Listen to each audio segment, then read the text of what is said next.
Good evening, everyone, and welcome to another edition of our Justice and Peace's guest speaker series and our special Meet the Paralegal Bencher Candidates program that we're running. Really happy to be going forward with this. And again, I'll have the disclaimer that the views and opinions are of the candidates alone, not of me. Justice and Peace is any of the education institutions that I'm working for there. And let's continue on here today. We're really happy to have Matthew Olson join us. So, Matthew, maybe you can tell us a little bit about yourself and a little bit of your practice. Uh, Thank you. My name is Matthew Olson. I am owner and founder and senior partner of Olson Craig Legal Offices. I do that with my wonderfully delightful partner, Shayla Craig. We primarily practice in the area of human rights and civil liberties. We do that because my background is that of clergy. And so that to me, when I got into this field, was what stuck out to me. That was where I thought that there was an opportunity to make the largest, consistent, meaningful help for people. Perfect. Thanks, Matthew. And I guess the follow-up then to that is why are you running for Bencher? And perhaps you could also tell us, why with your affiliation there. And yesterday I had Jeffrey on and why the group of you together are running. I don't know the exact terminology, but kind of together, but not as a block. Well, I think that, first of all, let's go there. I think the terminology that we typically use for this is a slate. You think of the stop slate, or you think of the good governance slate. And I look at those groups, and although I don't believe this to be true with stop, I believe that with some other groups that we've historically ran, they tend to have a whip type of thought pattern. We got you elected, you're going to toe the line and you're going to always vote with us. So that's not what we have. What we have is a group of people that believe access to justice is best assisted by advancement of the paralegal scope of profession. We can help more people. More people are left with options instead of looking for help. So nothing about our group, and we've coined it the Common Sense Coalition. Nothing about our group is a demand from any of the rest of us to vote in a particular way. What we did is there were people in the legal community that we respected, that we liked. Those are friends. Jeff and I work together, and we decided to get together and run together so that we could, share ideas. That has been largely successful so far. We don't always agree, but what we agree on are some 10 points. There's 10 things we agree on, and those 10 things we would most likely vote as a block for. The thing about this is you don't even have to like these people. Although for my part, I really love these. These are dear, intelligent men that I'm privileged to know. On the other hand, we're strictly opposed to the kind of whip, vote as a block concept. Yes. Okay. Maybe you could tell me then maybe let's get into those 10 principles, and maybe you can circle back later and go through some of them over the hour here. So what are not necessarily all 10, but what are the main points there that you'd like to share with us? Okay. So we'll hit, and I've got notes in front of me here because I was busy up until about 5 minutes before this phone call. So full scope immigration for paralegals through court action. This is not an issue that needs to be debated any longer at the Law Society. Our paralegal benchers and our lawyer benchers have talked this out. It's a dead issue. What needs to be done now is the court actions, and I believe there's two of them currently. One of them, of course, bought by Mr. Caruso, need to be heard. The courts need to decide this, and they need to not have interference by private interest or special interest group. That makes sense? And the court's decision then needs to be binding, and we should leave it alone at that. That's my opinion. What do I think? I think as a matter of law, Mr. Caruso is correct. I know there are other people who disagree with that, but I believe that the doctrine of federal paramountcy tells me that Mr. Caruso is correct. I believe that other court decisions tell me he's correct. Full scope immigration to paralegal, there's one, all right? That's Not necessarily my most important, but I believe it to be important. I'm an immigrant myself. And I do remember looking for legal counsel and having that legal counsel be significantly expensive. And I'd wish there was a cheaper option, right? Next, just move on. Family law to paralegals. Again, we've talked this out. There were reports about this. There were consultations about this. We've talked this out. We came up and our paralegal ventures, I believe, pardon me, our paralegal ventures, I believe, worked very hard, most of them, to craft something that would be meaningful and actionable, something that the public could go and the profession could go. A paralegal can handle this. They're capable, they're competent, they're intelligent, they can be brought up to speed. And I think what we ended up with, and I'm trying to think of a word to encompass this because I struggle with this one all the time. I think what we came up with was a bastardization of the process. It is not meaningful. It's not even a scope. It's essentially, it's meaningless. It doesn't help anybody. You know, and people that are going through these types of issues are in great personal trauma at times. They're under great personal strain. I don't know why we wouldn't open that up for other competent legal professionals to help. I don't know why, when we see people in need, our objective as a profession and our objective as a law society appears to me to be, at least, let's ignore it and hope it'll go away. Or let's take advice of special interest groups and take years to figure it out. Move on from there. Any matter begun inside of the paralegal scope should properly be finished by that same paralegal. Jeff and you talked about this a while yesterday. I don't need to go on about this. That's my opinion. Why is it my opinion is maybe more telling. It's my opinion because, again, that would cause financial concerns for the client. It would cause delay concerns for the client and the court system. And that is not fair to the client. It's not fair to the public. So again, this is another issue where what's good for the profession is good for the public. Next. Okay, this one really bothers me. I'm just picking them at random here off of my list, okay? But this one, my face, it tells. Lawyers can accept legal aid. I actually had a call today from a lady who wants to hire me. She has been talking to me for 2 months. And for 2 months, I have been saying to her, look, I'll cut my rate. I'll do it for free. I just want you to be free from the issue that's happening. This lady has a background that she needs some help getting rid of, right? So she said, well, somebody told me to look into legal aid, but legal aid said that they wouldn't pay for you. Oh boy. I'll do it for free. I just want you to be helped. And my heart is truly that this woman get assistance. Why can paralegals not accept? Why are paralegals licensed, regulated, they pay, they're educated, and they have to be competent, but we cannot allow them the benefit of legal aid so we can help more people? There we go. I've touched on that one.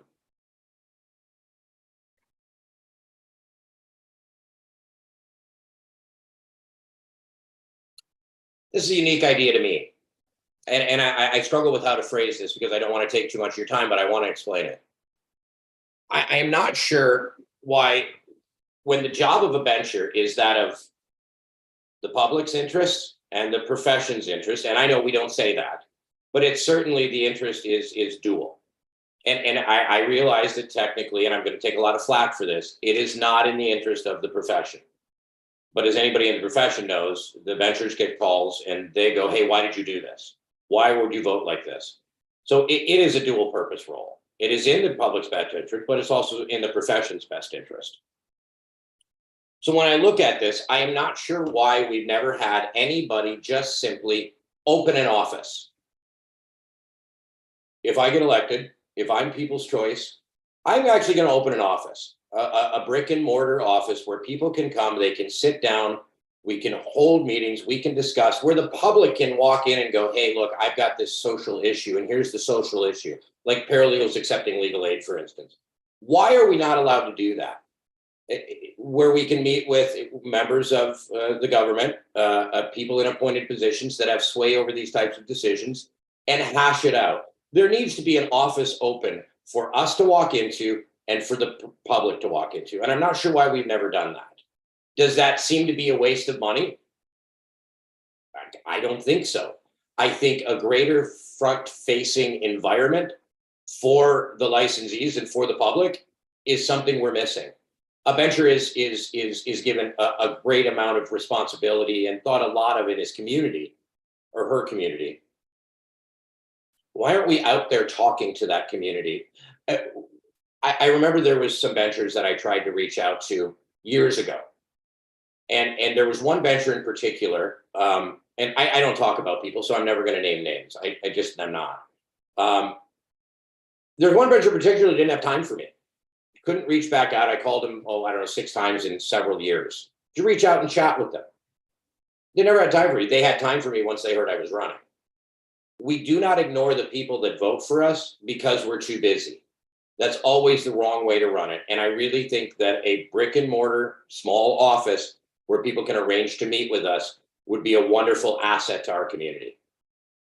I'm going to move on from there, okay?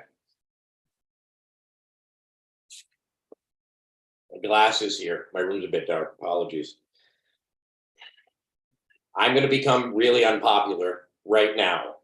I don't think there should be an EDI requirement. I do not think there should be an EDI requirement because there is already a requirement to be of good character. That means you have to have moral fiber in order to be a licensee. The EDI requirement to me looks like virtue signaling. And it looks like virtue signaling because if I did not take a client based, or I acted towards a client based on incorrectness, I would be liable for a law society complaint and a human rights tribunal proceeding. I think it is an unnecessary move to overregulate the practice, and I think we are overregulated enough. I hope I'm not too unpopular yet. Here's one that's really personal. We need a prosecutorial code of conduct and a committee that follows that through.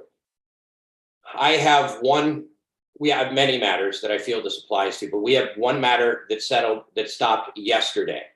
For 2 years, a lady has been charged with a POA offense that had a fairly heavy penalty if she was found guilty. I'm not guilty. My client says to me, do not plead me guilty. I was great. I'm going to do that. But in my opinion, and again, this is just my opinion, in my opinion, the prosecutor in the particular matter I'm talking about acted outside of the scope of the Law Society's ethics, outside of his own morality, many, many times. I had a judge during one JPT say, I believe this to be a political prosecution. And he didn't disagree with her. He then decided that the best thing to do for that case was to quit his job, go elsewhere, and have it assigned to another prosecutor. I don't know why we don't have a prosecutorial code of conduct that is actionable by members of the Law Society. Prosecutors they are the interface for the justice system to the non-represented. The non-represented make up a large portion of a paralegal scope of practice. These men and women, and they're good men and women, acting as crowns, they need to be held accountable. They need someone watching them, and that person needs to be the Law Society. There needs to be a prosecutorial code of conduct and a committee to action that conduct. We should be able to complain about a prosecutor as easily and seamlessly as many of us do about each other. We move on.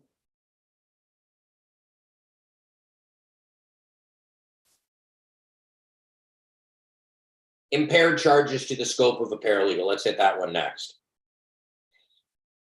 I remember looking at the reformatting of the Canadian Criminal Code years ago and looking how that would apply to the scope of a paralegal. Can you tell I'm part Italian here? It's always the hands. Apologies. Sorry, John. and and this one's personal to me. I had a family friend who had a charge in this manner, and she called me and she said, "Can you help?" And I went, "Well, I mean, I can't, and here's why I can't help. Am I not competent to help? No, I understand the law. Have I not had training to exercise that kind of an offense? Sure, I have, but I am being, and I don't use this word lightly, I am being discriminated against because I share one license and someone else shares another license. I think it's time that the discrimination in a lot of these facets stops. If we are competent, we are competent. If we are not competent to handle criminal law, then we shouldn't be in a criminal courtroom and we should never be there, period. These half measures don't help the population. They don't help the profession. They, in my mind, serve only to satiate the needs of special interests. They don't help the public. Go on to the next one, so I'm not taking a ton of time. I just want to touch on one more from our joint statement. Time. Most of the issues that I've talked about so far, and most of the issues that I personally am concerned with, can be best handled, in my opinion, by discussions with other benchers, by discussions with stakeholders, by discussions with members of parliament or provincial parliament, by discussions with people appointed to or in government. I've begun, and I've been doing this for a while, years actually, talking to other benchers. I have several friends who are benchers, and when I talk to them, the benchers that are lawyers do not want anything different for the profession of paralegals or for the public than we do. What they want is something they can attach to, that they can be said correctly, that is both good for us and good for the citizens. So one of the things we agreed on was we are going to spend considerable amount of time with stakeholders, other benchers, developing and building relationship and advancing the interests of both the profession and the public. There we go. That's our joint kind of list. And I will say those are things we all agree on. We all don't even have to like each other. It's just a group of people who agree. Now, I guess maybe a follow up from that list there. I mean, in particular, now you as Matthew on your own, maybe you can start with whichever one you think, if there's one thing that I want to start with, if elected, to try to get moving on, what would sort of you highlight there of that list there? Or if there's something, not necessarily with everyone else, on day one, let's say as a bencher, what would it be? And maybe you can talk a bit about that. That kind of moves over to my personal platform. And without going through my personal platform, I'll tell you what I'm thinking. Mr. Caruso, and as far as I'm concerned, I believe one other person, I may be wrong, have the immigration battle, so to speak, fully within hand. It's sitting before a competent court in a competent jurisdiction that can make whatever decision it's going to make. Nothing further needs to be done on that. Let's take that off. Nothing further needs to be done right now. More work may need to be done once that court makes a decision, but for the time being, I believe that decision to be the better part of half a year to a year out. Nothing can be done on that right now. In fact, doing anything on it would be counter to the profession and the public's interest. Let's not backtalk each other. Let's not get in each other's faces. Let's not say bad things about each other. Let the court decide. Forget the special interest. Next, what do I think we could do right away? I have a rough draft of a prosecutorial code of conduct. It's very similar to the federal prosecutorial code. That needs to be instated. Well, I have a bit of support among the benchers I've spoken to that I believe will be reelected to support that as a motion. There's one. That's something that could seemingly be done inside of 6 months. Drafted to finality, looked at, and brought before convocation. Next, some of these are ongoing, but there needs to be work begun to accept legal aid. That will be a bit of a long fight, I believe. There needs to be work begun at the same time to do the appeal process. That could be granted by the Law Society. It could be granted by a court. One particular thing that I'm hot on, for lack of a better word, is I do not believe that the scope of a paralegal is correctly governed inside of the Law Society. RPNs and RNs is a good example. RPNs and RNs do very similar work. Their scope is handled by two different legislative bodies. Paralegals and lawyers having their scope regulated and legislated by the same body is inappropriate. It is a conflict of interest, and it only serves to discriminate against paralegals, in my opinion, so far. Now, several of our current benchers that are paralegals, notably one of them, she did a lot of work to make sure that paralegals were thought of as competent professionals. On the other hand, I think we have more work to do there, and I think that our benchers would agree with that. But when we're talking about how we're regulated, it's unfair. There is no other profession that I can find, that anyone can find, where two people doing the same thing are governed by the same body. I think it's unfair. I believe that paralegal scope need to be governed by an outside body. I believe that doesn't need to be handled necessarily inside of the Law Society. That needs to be handled in an external court complaint or external action. I believe that the Competition Bureau should probably get involved and look at it. Now, how would that, and a lot of times when I'm talking about that, I get a kind of a follow-up question. So I want to address that. Is that okay, John? Yep. How would that change our perception as far as competency? I believe that paralegals being licensed by the Law Society is a wonderful thing for paralegals. It brings an air of competency to a profession that I don't believe a lot of people thought were competent to begin with, right? Certainly wouldn't have been their first choice. At my firm, we are people's first choice on a daily basis, and we love to be that. But when you look at the regulation, am I saying that we should be regulated away from the Law Society of Ontario? Absolutely not. We need to be regulated together. Why? That's a cost-saving measure.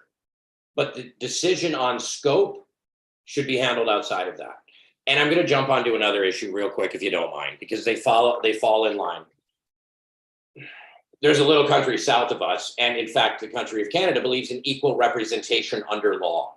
I am not sure why we made the decision to accept, as an entire legal community, 5 people to speak for us, when in fact we need a lot more. Even if we were to take it down to a eligible number of voters in paralegals, eligible number of voters in lawyers, we are still entitled to more representation. Is the representation we have adequate? I don't think so. There's not enough of us. Is the representation we have currently and again, I'm never going to say anything bad about our benchers, about our society, about anyone in our profession. I may disagree with it, but I'm not going to talk about them.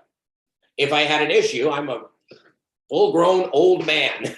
I would go to them and I'd mention it myself. I'm old. I have 3 grandchildren. Hey, John, I have 3 children and 3 grandchildren. I've been married for 25 years. I feel 90 sometimes, right?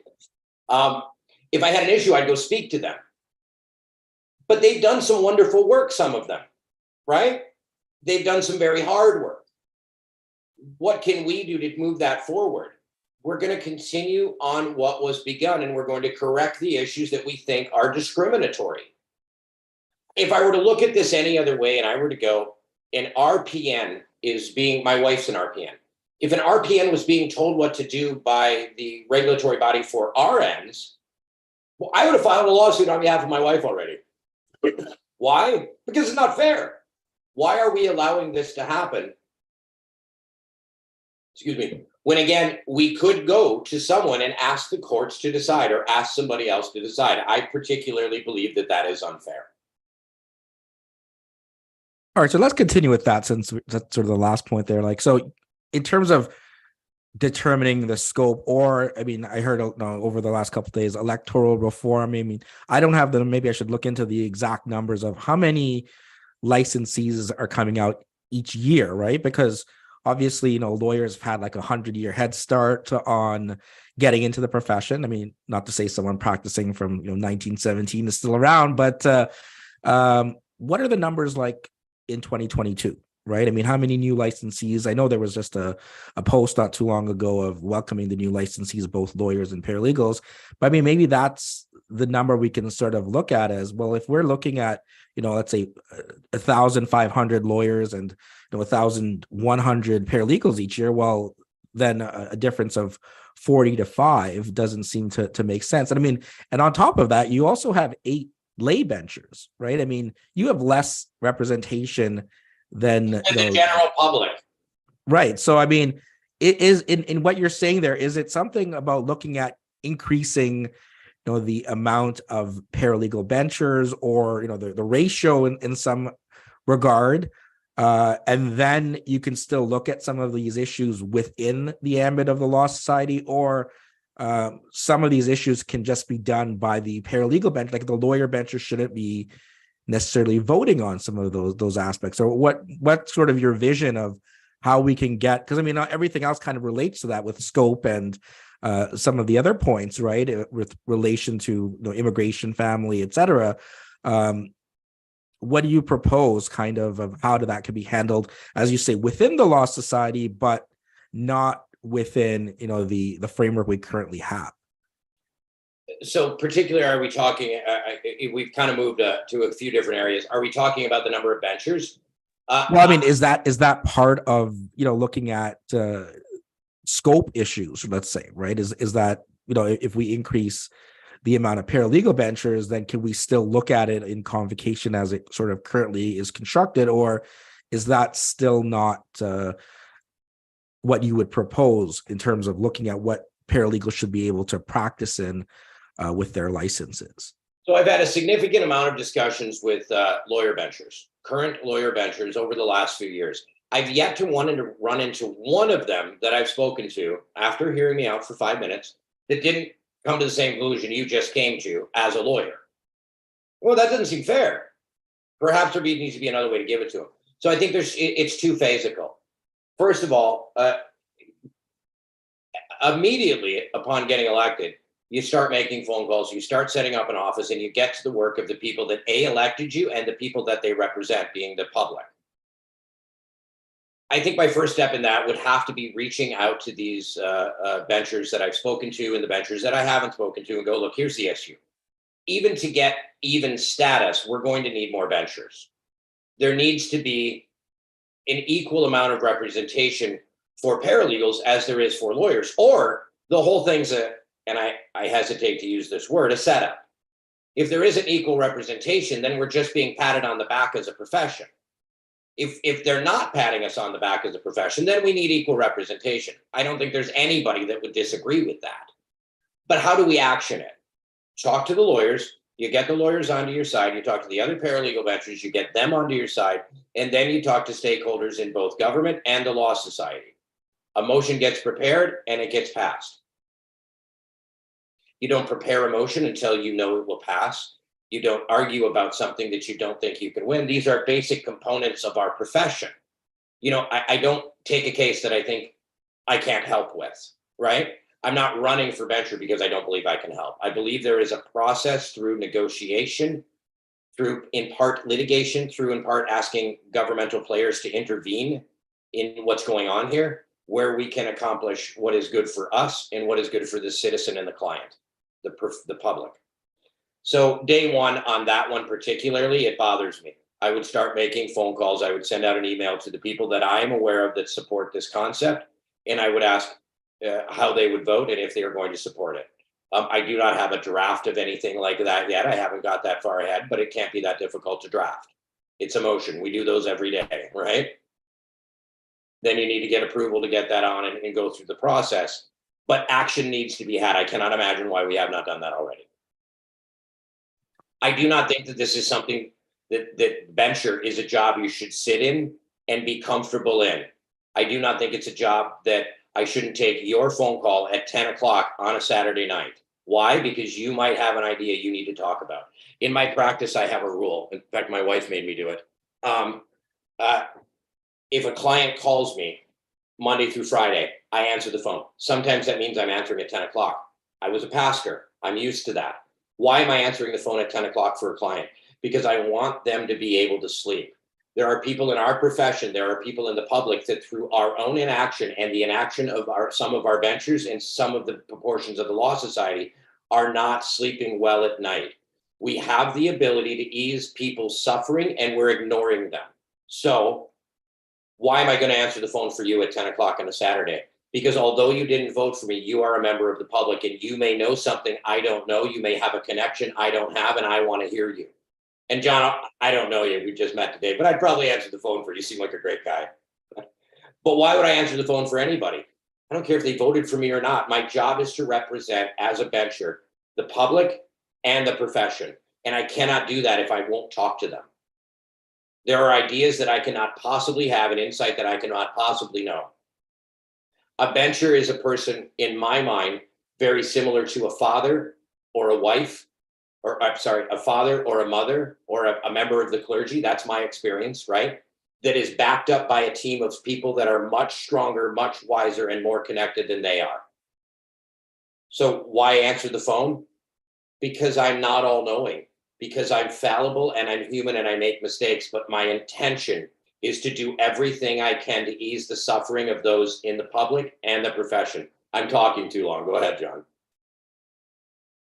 No, I was going to say, I guess, if the lawyer benchers are in the public interest, right, as the mandate is, then it shouldn't be a lawyer versus paralegal issue. I mean, but inevitably, I guess you're saying, look, there's this inherent tension, right, that the lawyers that had voted for and I mean, maybe here's another point actually is, I'm going to interview 19 of you hopefully by the end of this. I'll spend 20 hours, and then I don't get to vote for any one of you in the end, just like none of you've made connections with lawyer benchers, and you don't get to vote for any of them, although they're all supposed to be governing in the public interest, right? I mean, is that something as well? I mean, we're looking at is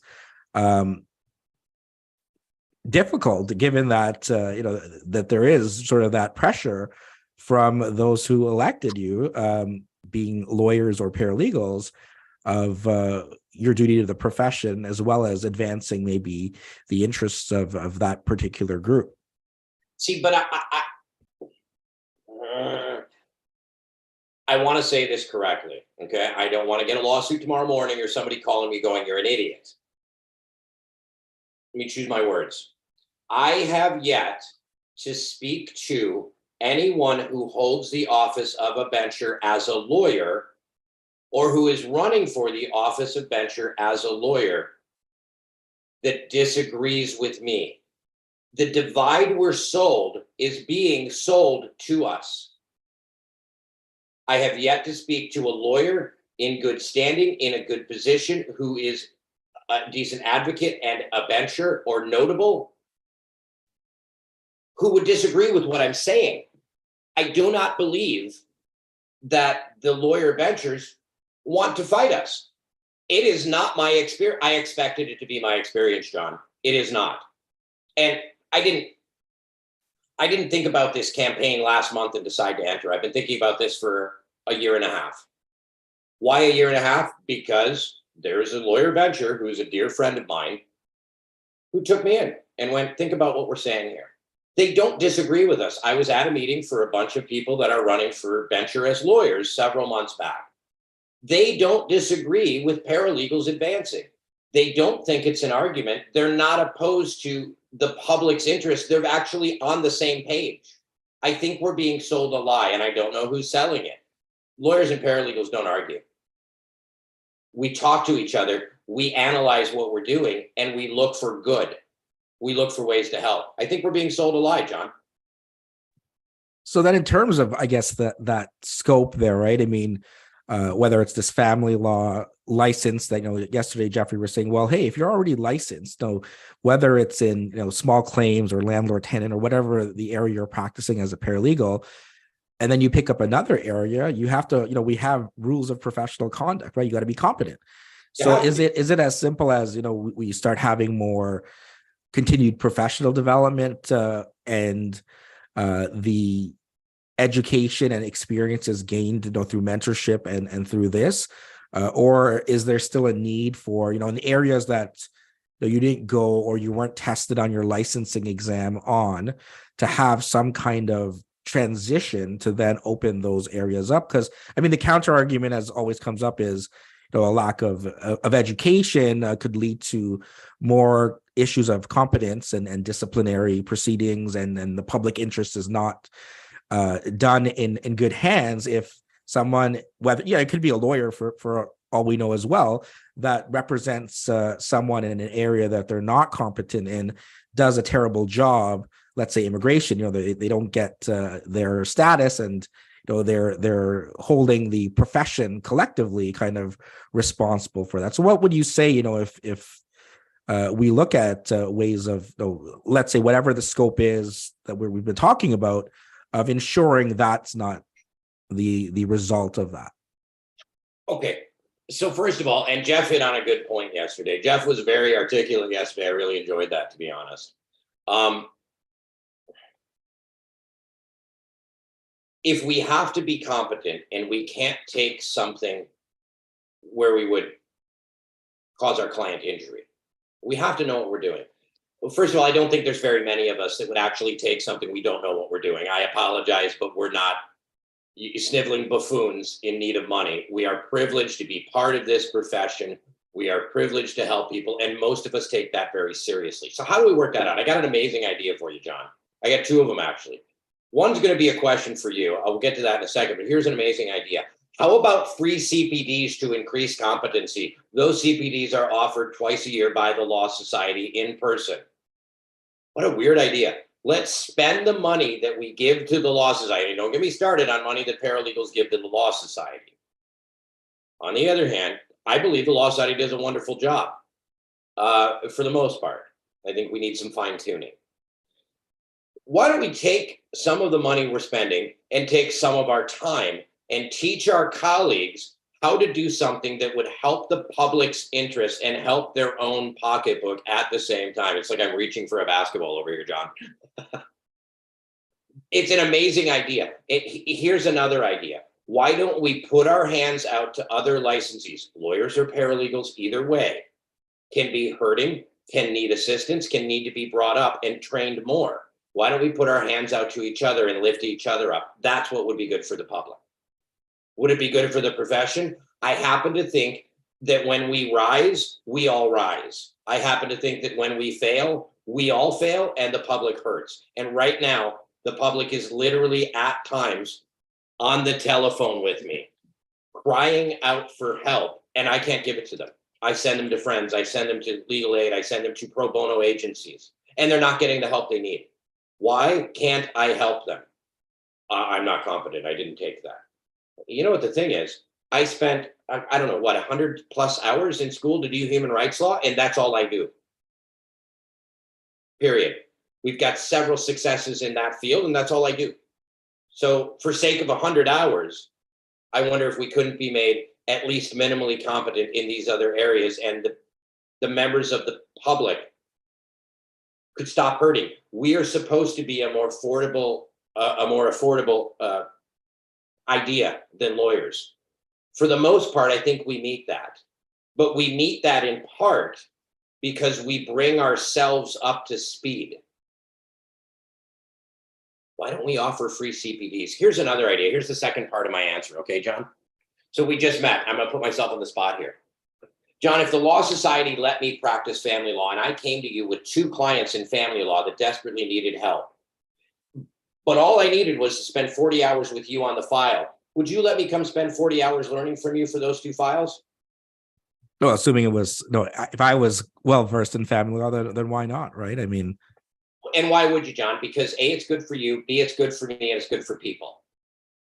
Why can we not step back from our overregulation, our over-legalization, our over-rationalization about how paralegals are not competent and lawyers are the only one that can do it, and give you, there are things that I won't touch that you would beat me to pieces at, John. On the other hand, there are things that I am so competent in that you would be going, wow, he's just a paralegal. Let's get rid of that. If I could get you from knowing you for 57 minutes to take me in if I had 2 cases and that scenario was acceptable to the Law Society, boy, oh boy, we can develop relationships where we help one another, and through helping one another, we help the profession. How do we do that? we build relationships between paralegals, lawyers, and members of the government and the society that benefit everyone. This is what we do day to day when we are in settlement negotiations, when we are talking to our clients, when we're talking to opposing parties. We present options that everyone can buy, and then we finalize those options. What we are doing currently is restricting paralegals from helping more people. We need to stop this. The public's hurting. They need help. That answer was too long, John. Well, related to that, I mean, you mentioned legal aid, right? Now, I mean, is it a question of this, no, in terms of what legal aid funds, right? Because I mean, it's been eroding, even within criminal law itself. I mean, so is it a matter of the law society needs to go to the provincial government at the time to say that again, it's not necessarily always the most popular thing maybe in the public of increasing funding to legal aid, and then in turn funding areas that are within your scope that can then be done by paralegals. I mean, there's an argument, obviously, I'm on the board of directors of the Durham Community Legal Clinic that we have paralegals that do social benefit tribunal, and indirectly, although they're not getting like a certificate, but they're doing work through legal aid that way, but not in the, like in criminal law, right? You can get the certificate for an impaired or something and go to a lawyer that you can't for a paralegal. So what kind of, I mean, I know you brought it up, but I don't know if you've thought of, is it I have. Wait till you hear my answer. I've thought Okay. about this quite a bit. Okay, so if I'm lucky enough to be elected as a bencher, I plan to take that as seriously as I do being a pastor, a husband, a father, and a grandfather. I've thought about this a long time. In fact, last night I was up drafting some concepts for what we're talking about right now. So if I get elected, here's what I'm going to do. I've reached out to some friends of mine, and I've been promised some money. Here's what we're going to do. I'm going to take what I make, at least in part, from the Law Society. I'm going to redirect that to open a model. Let's make a model and show the government and the Law Society how legal aid for paralegals would be done. We'll hire students who are competent, who are in need of training, in need of mentorship, and we'll pay them out of think of it as a missional idea. We'll get people to fund it. I'll take my own portions of my own money to fund it, and we'll employ people and make a model that we can then show legal aid and go, look at the results we've achieved. Let's consider funding these people. And we'll go to the government. We'll fill out applications. We'll fill out petitions. We'll go to members of parliament, members of provincial parliament, and we'll ask them to pass legislation. Why? Because it's a stupid thing I can say to get elected as a bencher? No, because it's good for people. There are conversations that we need to have with members of parliament, members of the Law Society, the benchers, people in government that would help the citizenry. Through helping the citizenry, we can help ourselves. So legal aid, I'm going to build a model for legal aid, and then I'm going to show it to legal aid and go do this. I don't mean that to sound arrogant. I mean it to be an example. The best way to show somebody how to practice in our profession is to just simply show them.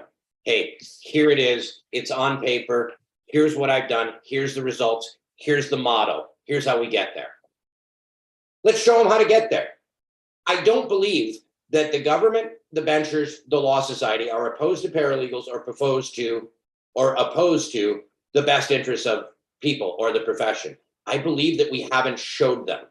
I believe we haven't had the discussions with the proper people, with the proper backing, with the proper models.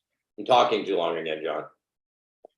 Well, no, it's and I hear it because I'll often read when there's advancing the scope of paralegal practice. It comes at kind of a back and forth, and as you're saying, hey, well, from my experience, I don't find that like there's the sandbox and the lawyers are on one side and the paralegals on the other. But you often like to advance, you're going to have to whichever 5 paralegal benchers get elected.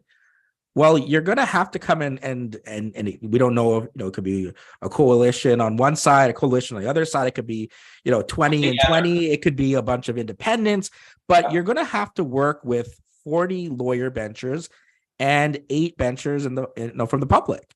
And it's not going to be very helpful I mean, as a lawyer, to say, well, hey, if you're going to come and badmouth all the lawyers and saying we're holding you back, and then say, hey, can you help us advance our scope? I mean, where's that going, right? So, I mean, in terms of looking at, if elected, working in that environment, and again, we don't know who, there's 107 lawyer candidates, I believe. No, 40 of them are going to be elected, right? How do you sort of see working with them as well as the public benchers in terms of some of the things we've been discussing today and moving forward with them? Okay. That's a really simple answer, and it's me, so I'm going to make it more complicated.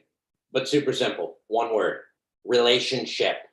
I don't care who gets, if I get elected, I don't care who else gets elected. Are there people I would love to see elected because it'll make the work a little easier and the result a little quicker? 100%. That's obviously why we're running together. On the other hand, if no one from our group gets elected, I don't care who else was elected because I'm going to begin building relationships with them. Why? Because I want to kiss up? No, because I want to help our profession and the public interest. And I believe that by building relationships, you marry the two of those together into a rational, common sense solution that is good for absolutely everybody. I don't know why we aren't doing this already. I like the people on both sides of the paralegal run. I really do. I've looked at everybody who's running, and the ones I don't know seem like wonderful people. They're all probably decent choices. None of them are bad people. I've looked at the people who are running in, for the most part. Boy, there's a lot of those to look at, eh, John?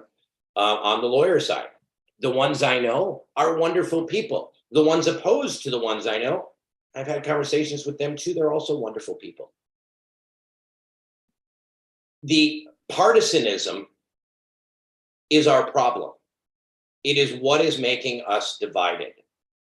So, what's the best way to do that, regardless of who gets elected? If I'm elected, I'm going to begin from day one building relationships. I'm kind of looking forward to that, to be honest with you. If I do get elected, I'm going to take the list of everybody who is elected, and I am going to place a phone call and an email to them, connect with them on LinkedIn and Facebook, and arrange a visit so I can chat with them. Why? That's how you build friendships. That's how you build relationships. And through building relationships and friendships, you're able to help people. I'm not sure why in our profession it's about this bipartisan boxing match. It's about knocking down the lawyers, knocking down the paralegals knocking down the lawyers, or the lawyers knocking down each other, the paralegals knocking down each other. It's not. I think, and I'm going to go a little far on this, okay? I have, as you see behind me, have had several jobs. Most of those are in the clergy. All right, I'm a pastor. How do you build relationships as a pastor when you don't agree with what the other pastor talks about? You don't care about what the other pastor talks about. You care about the wounded people. That is the same thing. And again, this is where I'm going far with it.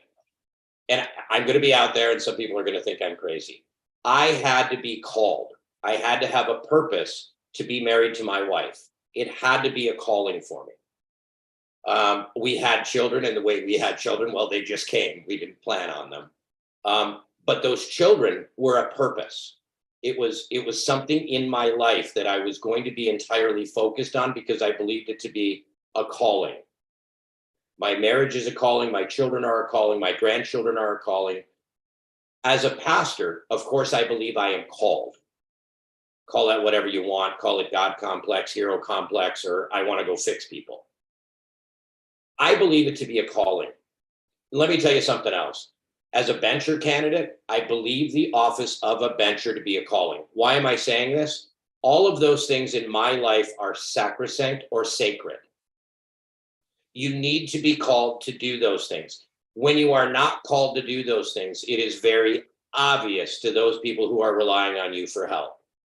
There are some people currently serving as a bencher, lawyer, or paralegal that don't appear to be called for it. They appear to be serving in their own interest.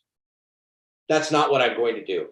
I believe that me being voted in is, and I'll be honest with this, God's stamp of approval on it for me. I would then operate the exact same way as I operate with everything else. I am here to serve. I am here to help. I am here to listen, and I am here to produce a result. And anything that stands in the way of that result would be something I'm not interested in. We are only here, and again, now I'm talking spiritual, but we're only here for a limited amount of time. We should spend our time focusing on things that end suffering or satiate pain for other people. So what would I do as a bencher? End suffering for my colleagues and suffering for the profession, and not do anything that doesn't satiate someone else. Not do anything that, I'm using the wrong terminology here, John, not do anything that doesn't assist directly with other people getting better or feeling better or being more able to access liberty. I get okay. So maybe on that point, because I know you brought it up before, and in terms of the EDI, right? And you're saying, look, for some people in the profession, there's a whole coalition. One of their pillars there is on improving and addressing this issue. But is there a way then, if you're saying to remove it as a requirement, that to listen to whether they end up being elected or another group or independents, of still addressing that issue, but not in sort of the form of 3 hours or 1 hour of required CPD each year instead? Or is there something that you would propose in response to that? I know that's a hot thing to say, and I'll say it again. I don't think that needs to be regulated. Why? Because I don't care? No, because I think we are competent legal professionals.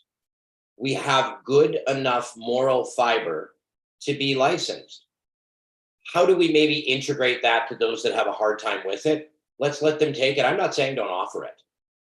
I, of course, because I need to, took that myself this year. You know what? I enjoyed it more than the other stuff I took because it was an interesting look into something that I don't think about often.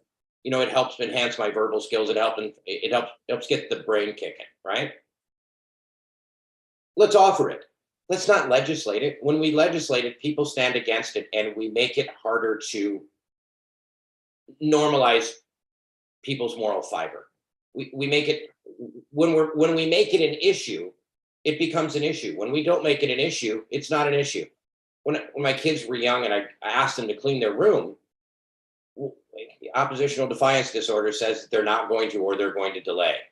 If I point out to them that their room is messy, they then notice it themselves. They then build themselves up. If there are people in our profession that are in violation of this as a concept, that are acting in opposition to how we would want them to act, then they need to be reported to the Law Society, and the Law Society needs to deal with them. Period. There should be no discrimination of any sort in our profession to a client, to anyone else. And if there is, they need to not be licensed. But why are we? It's an old concept. But in Christianity, we say, don't ram it down people's throats. Don't force your opinions on others. In this profession, I think we might take a hair of a pinch out of that and go, the more we make it an issue, the more it becomes an issue.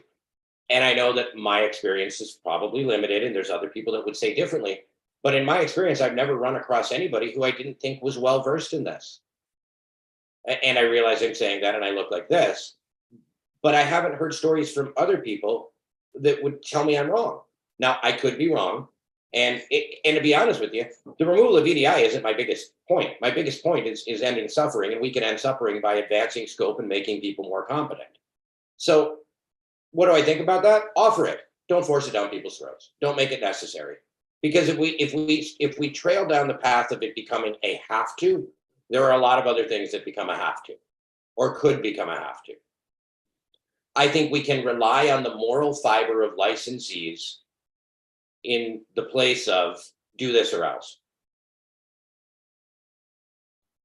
Perfect. So Matthew, got a couple of minutes here. So I got one last question, I guess, is why for any of the paralegals that are listening, why should they vote for you? And for the students that are listening that can't vote, or even the lawyers that can't vote, as we just discussed, Any advice there for particularly the students that are kind of getting to getting into the profession? No, maybe you can part some final words of wisdom for them as well. And thanks so much for joining us. Yeah, no problem. I hear two questions. Let me handle the students first. I love students. I love students. I take as many as I can from the school I graduated from. I mean, all the time. Word of wisdom for the students. Find somebody who's been practicing. Make friends with them. We have a saying where I'm from. If you don't have a friend, pick up the phone. If you're starting out the practice as a student, pick up the phone and find me online and call me. I'd love to talk to you. Or call someone else. They'd love to talk to you. We all like each other, despite what this election is probably going to show about some people. We all like each other. We like what we do. We like working together. Find a mentor. What's other good advice? Don't sell yourself short. Don't go to work for a lawyer just to be a clerk. You didn't go to school to make your life better so that you can go clerk for somebody. You went to school so you could be a fierce advocate for people and show them compassion. Don't give up on yourself. Last piece for students, start your own business. You are smart enough to do this. And if you're not, call one of us. We'll walk you through it for free. I can guarantee you. Don't give up on yourself. Don't sell yourself short and go get friends. We'd love to help. And I really believe that's something that the paralegals and the lawyers that I deal with on a daily basis would echo. We love our jobs. We're privileged to be part of it, and we'll reach out a helping hand. If you're a student, pick up the phone. We'd love to help. The last question I heard was, why would you vote for me? I'm gonna handle that. Are we short on time, John? No, we're good. You can answer it however you want. I can handle that in two parts. First of all, I'm going to handle it and why you shouldn't vote for me. I'm gonna just address it myself so people don't talk about me behind my back. I'm sure they'll do it anyways, but let me handle it for you, okay? I'm new. I haven't been in this profession a long time. My profession before this is one of doing missional or humanitarian type work or working for myself. I probably don't know the inner workings of the entirety of even all of the things we've discussed today. I've been very open and honest about my thoughts, but I probably don't know all the inner workings. I'm a fallible human being. I've not been in it long enough. That's a good reason not to vote for me. Let me counter that with a good reason to vote for me. I've been married for 25 years. I'm committed.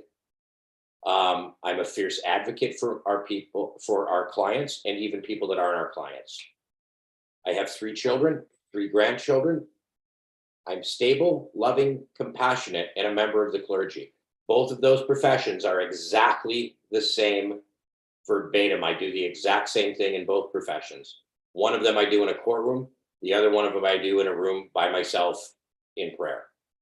Both professions serve the same purpose, to stop people from suffering by assisting them to the best of your ability or finding them a way to get themselves help. So why shouldn't you vote for me? I've been doing this a long time. I probably am missing something. Why should you vote for me? I will be accountable. If I will get you results. If I can't get results, I'm going to talk to you about it. My phone's open. My email's open. It's the same profession as the last one I did. A bencher's job, and I don't know why we're not doing this. And I know I'm going to get flack for the following statement, but I'm going to say it anyways, okay? A bencher's job is to love people. In order to love people, you look at what their need is, you find a way to meet it, and then you do that. You look at the hurt, you find a Band-Aid, and you apply the Band-Aid.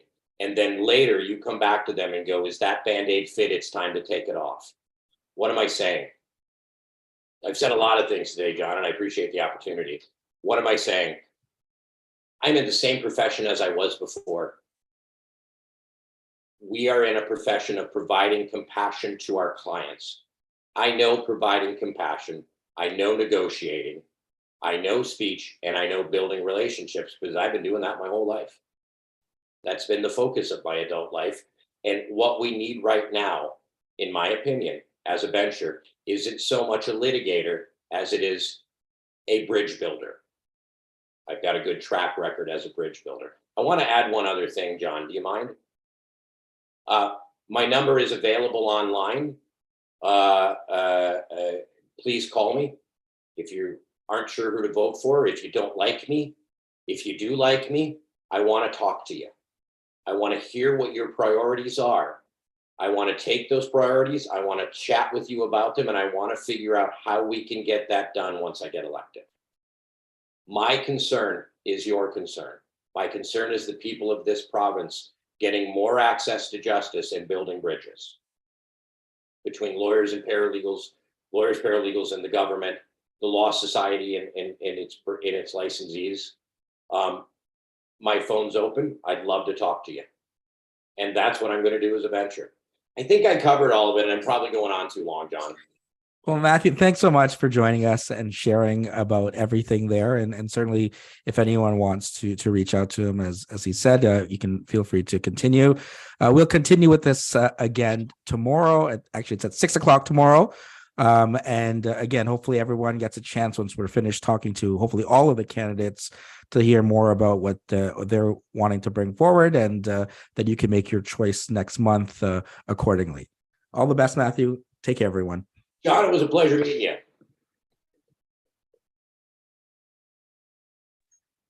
Thank you, Matt. Thank you, John. Family calls. You guys have a great evening.